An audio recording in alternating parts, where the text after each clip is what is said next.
Hey everybody, welcome to another edition of PoCommunity. I'm Mike Arboy and I'm sitting here with Jeremy and Teile from Casual Games. How's it going, guys? It's going great. Thanks for having us, man. No problem. Thank you for coming in. Brand new business. Brand new business. How many weeks open now? 2.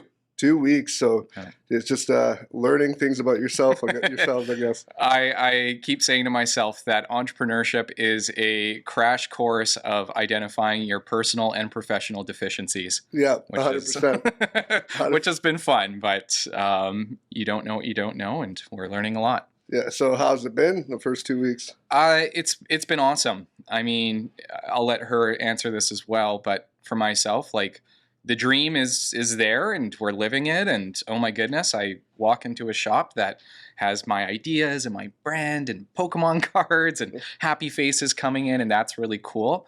But at the same time, I mean, the vision's big and the ambitions are big, and got to keep pushing forward and can't really rest on your laurels.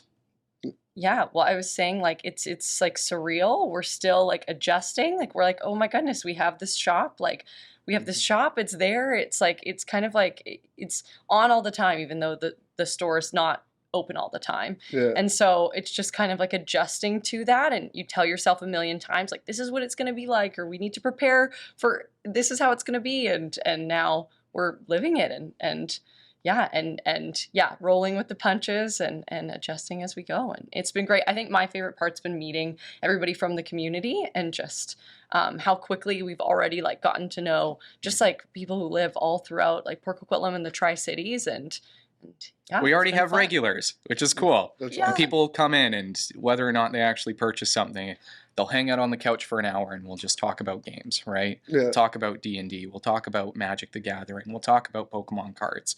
And they get excited and they want to tell their friends or their family. And it's cool to be able to provide. And I mean, similar to what you guys here, like a congregating space for people with like minds to connect, discuss, network. It's been very cool. So yeah, that's awesome. I want everybody that's listening and watching, like, to know what exactly what you guys are. What are you guys doing? So Casual Games is a hobby shop. We are trying to professionalize the space a little bit more. So the tagline is a hobby shop for everyone, and we really want it to feel like a space that whether you've been playing a game for 30 years or are a young kid that's interested and want to take their first steps towards it, you can walk in and feel like really comfortable, find new products, be able to ask questions without judgment. So we're a hobby shop. We specifically sell trading cards, so Pokemon cards, Magic the Gathering, Yu-Gi-Oh!, Dungeons and Dragons, so all of the supplies you need for that. Hockey cards, which I love and a lot of people love. Yeah. Go Flames, go! Sorry. Oh, man. and then family board games. So something that you can bring home, and whether it's a 2-player game that you play with your better half, or something you bring to your family during the holidays that gets everybody laughing around the dining room table. Those are really the main categories we have right now. That's awesome. Like, what was the game for each of you that like started off this passion? I would say, well, like, I'm going to answer for him. Like, Jeremy, everything in the store. Like, he's, like, geeking out over, like, getting his hands on things first. Like, being, like, just his, like, passion for, like, just the hobbyist, like, space. Like, he's always someone who's learning. Like, he is into at least 3 of the different trading card games. And he's like, I now need to build a deck in these other 2. Like, just because they're here and we can play them. So, like, that's all you need to know for him. Otherwise, he could go on for a couple hours about his hobbies. And for me, I think that I've always kind of like, whether like family board games and like that kind of being like a central like piece of like growing up in my childhood and in our home, or just things that I was like exposed to as a kid that now are still like Pokemon. I had a binder full of Pokemon cards when I was like 6 or 7 that I definitely then like sold to my little brother when I was a bit older, and now very much regret that, the way that like the state of Pokemon cards is gone. But I actually like just built my first like Pokemon deck to play the cards since I was that age, and it's really fun. Like, it's like any other like card-based game, and it's cool to kind of just like, I've always been like at this like 1 degree of separation from I think a lot of these games, just like, and now actually just through our marriage and our relationship and then through the shop, just like getting more into them. And yeah, I'm like the example of, he's the example of the person who's been playing for 30 years. I'm the example of like the rediscoverer and the person who's maybe just, married to or in a relationship or friends with a hobbyist that, you can't help but like dip your fingers in and try. Yeah, that's it's definitely a very popular niche when it comes to like when people love this stuff. They absolutely love it. Pokemon cards is fascinating because I think it's like you said, the amount of people that collect those things that never played the game is huge. It's more of a collector's market than a player's market, as opposed to something like Yu-Gi-Oh, which is almost exclusively a player's market. And they're different types of people with different interests and different needs, and you living this kind of get to understand and connect with the different people looking for different things. But the Pokemon card game's awesome. Like, it's a blast, and it's something that you can play when you're 10 years old or 30 years old and generally get the grasp of it and have a lot of fun. And it forces you into, both the creativity of, this is the cards I want to put together, alongside, real problem solving or strategic thinking and how do you actually defeat your opponent. So for us, like, an ambition that we have heading into the new year, once we stabilize retail operations, is we actually want to introduce after school programs to help get older kids and teenagers into these games, and again, do it in a way that's a little bit more accessible and a little bit more fun and easy for them. That's awesome. Whereabouts are you guys located? So we're right on Shaughnessy. Nice. We're in the old Shaughnessy Mall. So many people have come in and they don't realize that it's actually a mall that you can walk into. We didn't know either. In all fairness, we lived like just off of Wilson like a couple of years ago, and we had no idea. We just like walked past the building. But there's a big like Shaughnessy Mall like awning, and then we're 2540 there. Shaughnessy. We're inside there, just right beside the A&W. That's awesome. Yep. So like, what started this dream? Like, where did it come from? I mean, all great things come from dark places in some degrees. And a lot of my career, so prior to becoming a business owner, I was a professional marketer, corporate marketing. I was in agency settings, B2B settings, franchise settings. And in my career, I had done a lot of what I felt was great work and made a lot of other people's dreams come true in terms of, helping businesses grow and seeing the owners' lives change because of that. And then it kind of got to a point where it was like, well, what about my dreams? And like, what is my dream, right? And it all kind of came back to, I'm a pretty passionate guy and a pretty emotional guy, and went back to, well, what makes me happy and what do I love doing? And it's games, it's collectibles, it's hobbies, it's the social opportunities that come from that, connecting with friends, connecting with family. And I believe the best businesses come from not necessarily a new idea, but taking an existing stable idea and innovating on it, refining it. And something that's been around for 35 years, 40 years is your local hobby shop, right? But when you think of it, you kind of think of maybe a business that's not run the most effectively. Maybe it's not the cleanest. Maybe it's a little bit intimidating. Maybe it's more of a pawn shop. I was going to say, like, I want to like zero in on the intimidation as well. Like, I think people have like grown up going to their local hobby shop. So like you're 30 years old and you've been going there for 20 years, and now maybe you're new to that hobby and you're just not as like familiar with it. So like, I think that's a big place too. Like, communities are built in those areas that like of really passionate like hobbyists, which is amazing, and that the communities exist there. But sometimes like that can be intimidating, and it's hard to find your own space. And I would say the two of us, like, a deep hobbyist and like a proxy hobbyist, like couldn't really find like where our space was. And I would say that was so just inspiration, taking the passion and then trying to think, how can we do it differently? How can we professionalize it? How can we bring in new services that aren't being done? Like, something that I'm really proud of, Mike, is, are you familiar with the process of card grading, where you take like a rare card and you send it to an authenticator, they validate that it's real, and then they rate it on a scale of 1 to 10? It's an apply.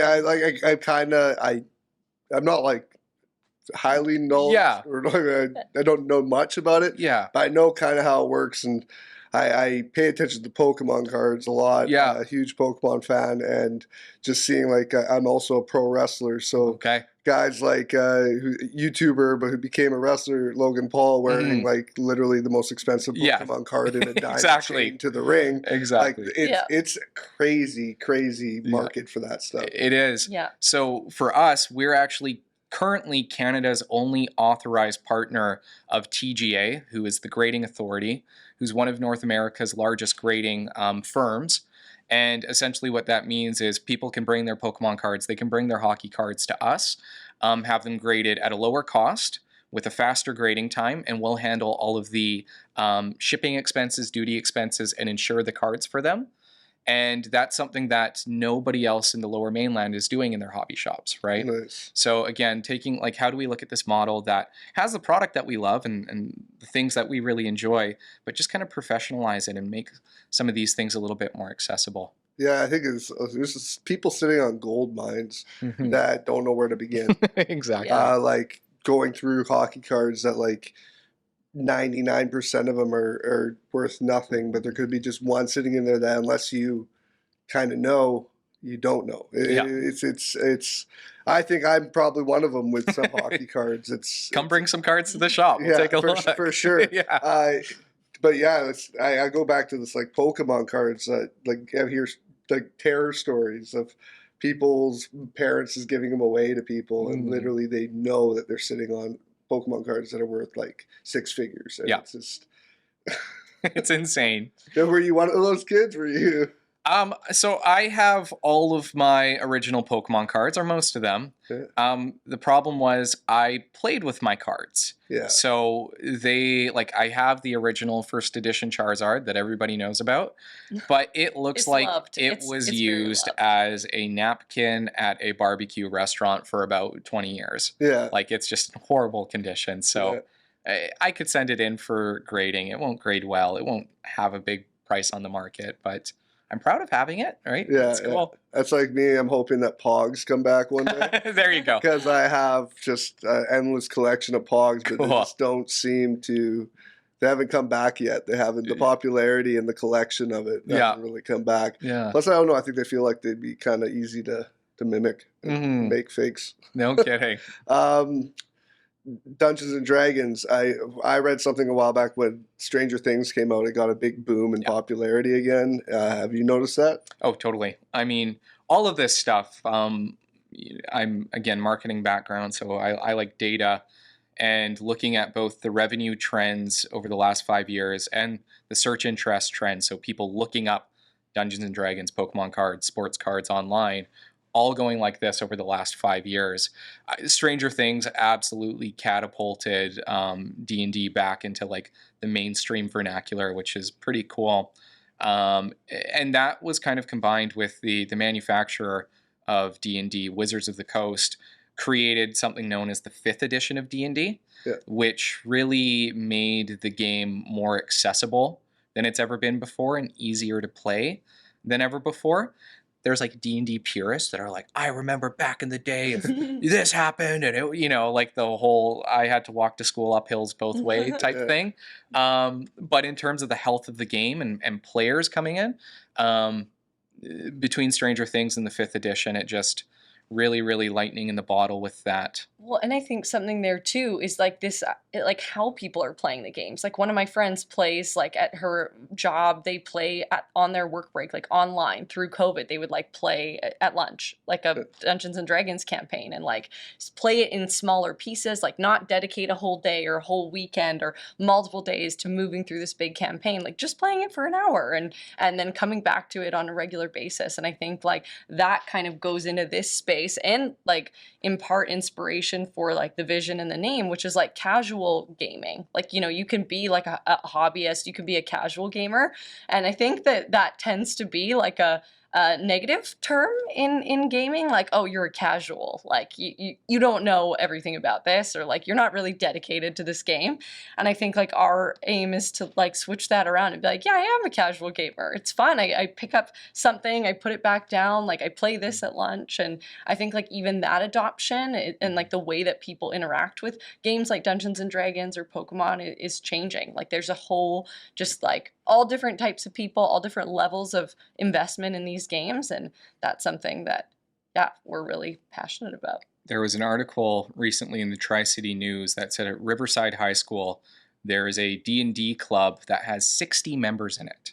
What? Right? And like, you would think that D&D is this fringe little thing where, you know, maybe 5 less than cool kids sit in a corner and play. I don't even remember it in grade school. Like that, it was not something I came into contact with there. So the fact that there's a program and that involvement is a shift. What program do you get 60 kids in anything? Right? Seriously. And it's so popular. Really? They're actually formalizing it now. It was an extracurricular club. It's now being formalized at Riverside as an actual elective class. So for 90 minutes, like strategic in your planning, day? problem solving, teamwork, all of these kinds of skills that you develop playing the game. Third period, you go to math, I go to D&D, right? Which is pretty cool. It's just the generational change. I think it's just, we're seeing the benefits of things. Just like video games, we were told stop playing, you're playing too much. And now those kids that play too much are making a hell of a lot of money making video games, or even playing them, or just having ideas and being creative about it. It's a huge positive using these things for that. And more and more, I think the school system, we're finding out how flawed it is in some of the ways they teach. Like these kinds of things are, I think, a necessity, right? Yeah, I mean, I'll get a little philosophical here. Games are art. And I feel like as a society, we've started to devalue the importance of art. Art gets us through tough times. Like you go through a breakup, you listen to music, right? Your breakup album and you cry. You're spending time with your family. Perfect way to end the night is watching a movie that you all love. It's comfort food, right? Art gets us through life because life is hard and we need that escapism. And one thing that people don't realize, whether video games, because I'm a big gamer too, or tabletop games, is it integrates art in terms of illustration, character design, storytelling, with science, which is mechanics and gameplays and engineering, and brings that together. And I think as a society, that whole video games are bad, blah, blah, blah, is just a microcosm of the devaluation of what art actually means for mankind, right? Yeah. It's I think it's finally the age of artists, where I think because of how visual everything is, digital media, like even if you're just posting on Instagram, anything, art is needed. And a lot of these graphic designers, that's art. It's creative minds that are now working with big businesses and just businesses on a daily basis, and these businesses know we have to pay these people. The starving artist isn't really going to work out anymore. I mean, there's always going to be starving artists because people are passionate and people are going to do it for no money if they can't. But people have learned how to take art and finally financially do well with it, and I think it's definitely the time. Yeah, it's awesome. Are you guys are going to be doing events and stuff, or gaming tournaments in there? We want to get there. I think 2 weeks in, we got to stabilize both the retail operation. We're also an e-commerce business. Like we have a massive website with over 500 products on it. We do Canada-wide shipping, in-store pickup. I'm really proud of the e-commerce experience that we've built as well. So we kind of have to feel really good about those two things. Because when we do events, we want to do them right, and we don't want to just kind of rush them out. But that's the plan. And I mean, we get asked. There's a lot of ideas. There's a lot of ideas. There's a lot of passion there. Just the amount of different people in 2 weeks that we've interacted with different needs and different ideas that align with ours, of just from school programs to people who are novice or want to play these games but don't have somebody to play them with, to the people that are ready to show up to a tournament. There's just such a range, and yeah, we're excited about all of that opportunity to bring people together. It's just we're one foot in front of the other, but after school programs are definitely, you're seeing, you said Riverside, that kind of club. If you had an after school program, it just means more feet in the store. It works hand in hand. Plus I think with your passion for it, seeing people enjoy it and do it in front of you, as the store is running and working, you have these tournaments. I think it's huge. I've actually would love to get into that ourselves. It's more like we did do members game nights here. It's something that we try to do. COVID was made it a bit of a headache for a while, but finally with times changing, definitely want to do more board game nights with the members and have fun, because I think it's kind of a throwback to go and do that kind of stuff, but it keeps evolving at the same time. And it's a great way to like the contrast of like video games, digital gaming, and like in-person tabletop gaming. Like it's like it almost like enhances both experiences when you kind of like you can unplug and then jump back on and kind of like even see certain games. Like you can play Pokemon on your Nintendo Switch and then you can go play the card game, and like it's so fun to like, yeah, I think the two worlds just enhance each other. So I think the opportunity to unplug and connect and then still stay connected in an online game with somebody as well is yeah, really great. What's the most valuable, like, collectible that has been put in front of you and shown to you that wasn't yours? I mean, I've probably seen a dozen first edition Charizards. Yeah. That's kind of the marquee one that everybody goes for. Lots of sports cards. Like my dad was the dad that like had gotten all these boxes of cards, and many of which were unopened.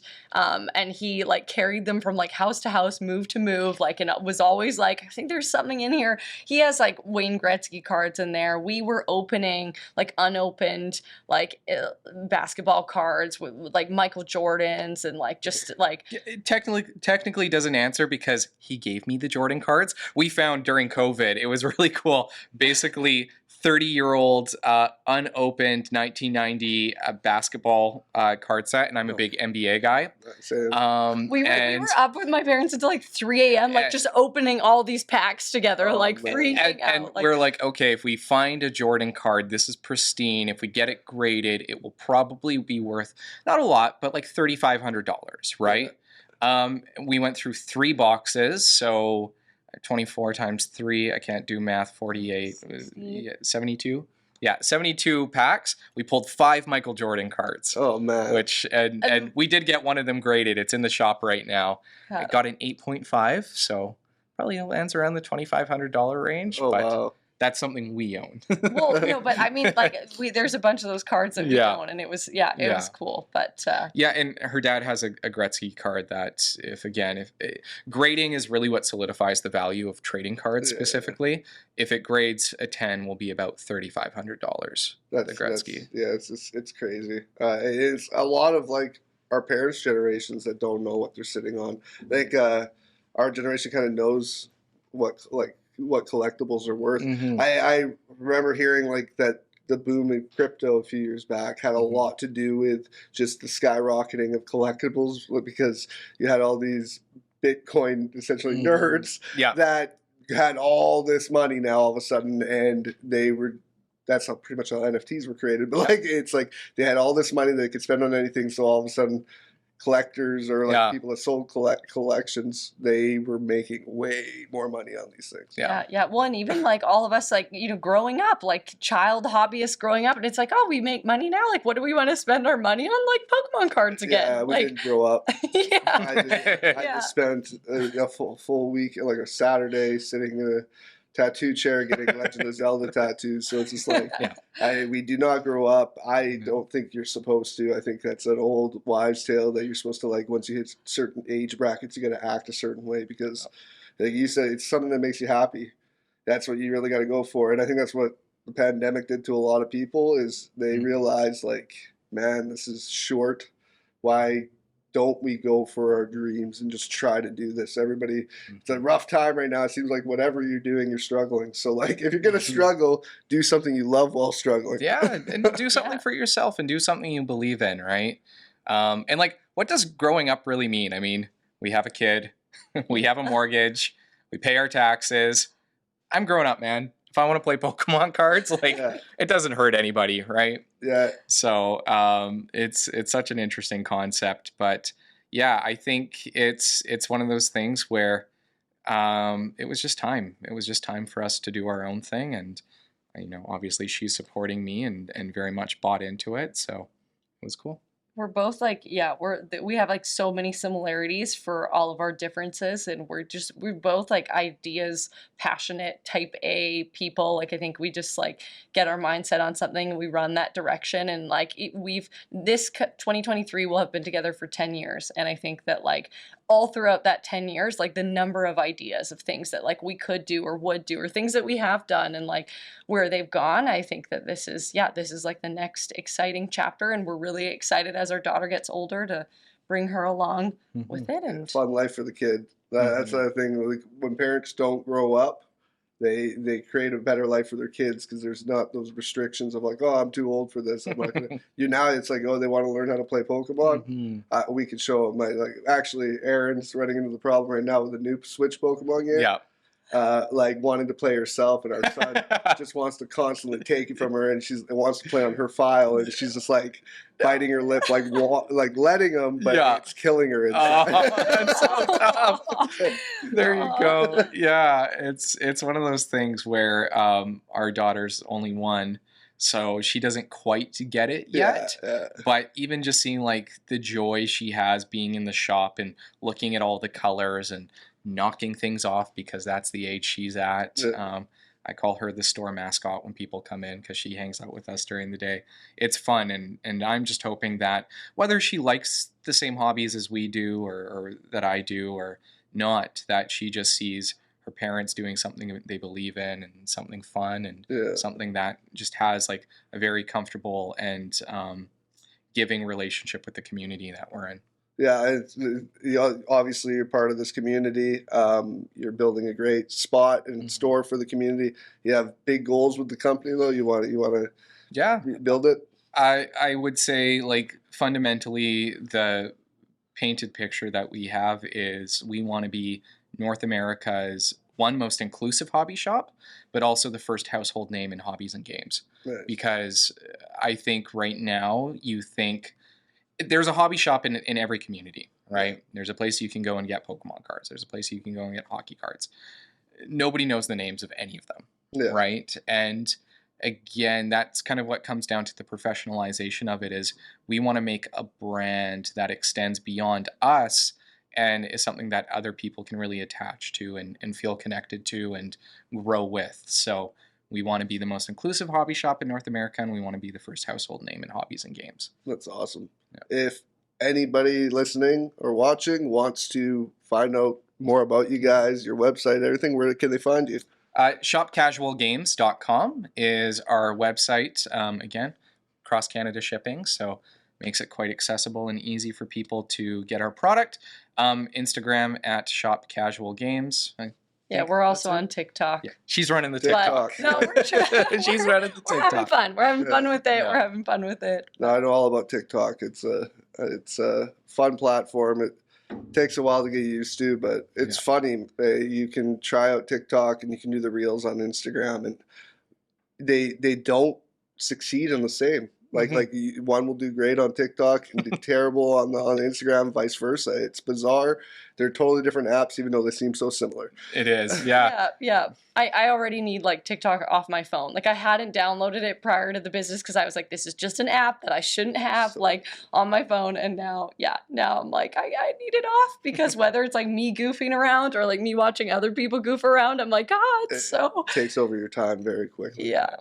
Well, thank you guys. I appreciate you guys coming on. I wish you nothing but the best with the store. Yeah, definitely got to come check it out because I'm all about a lot of the stuff you guys are pushing. Yeah. And then I'm glad that I like to see more and more like things in the community that especially the kids need.